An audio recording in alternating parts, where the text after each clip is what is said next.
नमस्कार, देशोन्नती संपादकीयमध्ये मी ऐश्वर्या आपलं स्वागत करते।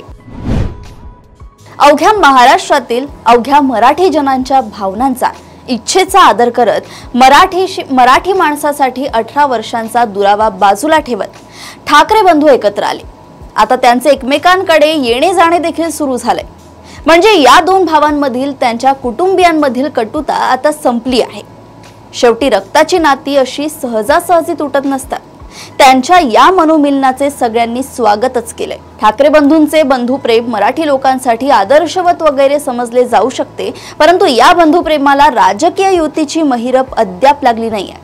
तसे येणे जाणे, आगत स्वागत, पाहुणचार, ख्याली खुशाली सगळे काही निर्भय भावनेने सुरू आहे, परंतु राजकीय पटावर या मनोमिलनाचा घोडा अजून पुढे जाण्यास तयार नाहीये।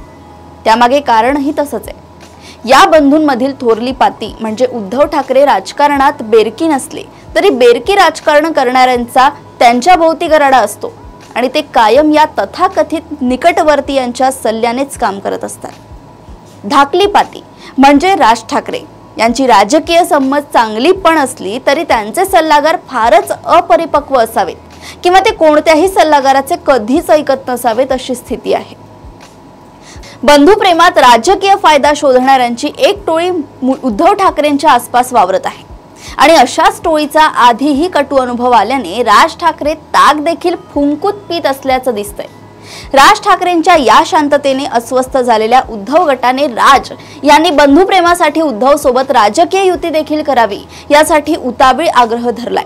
परंतु सध्या तरी राज ठाकरे ते प्रेम वगैरे ठीक, परंतु व्यवहाराचे काय ते रोखठोक बोला अशा भूमिकेत दिसतायत। परवाच्या त्यांच्या भेटीतही त्यांनी उद्धव ठाकरेंकडे अशाच काही रोखठोक मागण्या केल्याची बातमी आहे। बंधुप्रेमासाठी हे रोखठोक प्रस्ताव स्वीकारावे तर राजकीय त्याग करावा लागेल, परंतु आपले गणित तर त्यांनी राजकीय त्याग करायचा आणि आपण बंधुप्रेमाचे नगारे वाजवायचे असे होते। हा विचार उद्धव ठाकरे गटाच्या मनात येत असावा। आता या रोखठोक प्रस्तावाचे काय करायचे यावर उद्धव ठाकरे गट चिंतन आणि मनन करत असल्याची वार्ता आहे। अशाच राजकीय घडामोडी व अपडेट सोबत पुन्हा भेटूया देशोन्नती संपादकीयमध्ये। बघत रहा देशोन्नती। नमस्कार।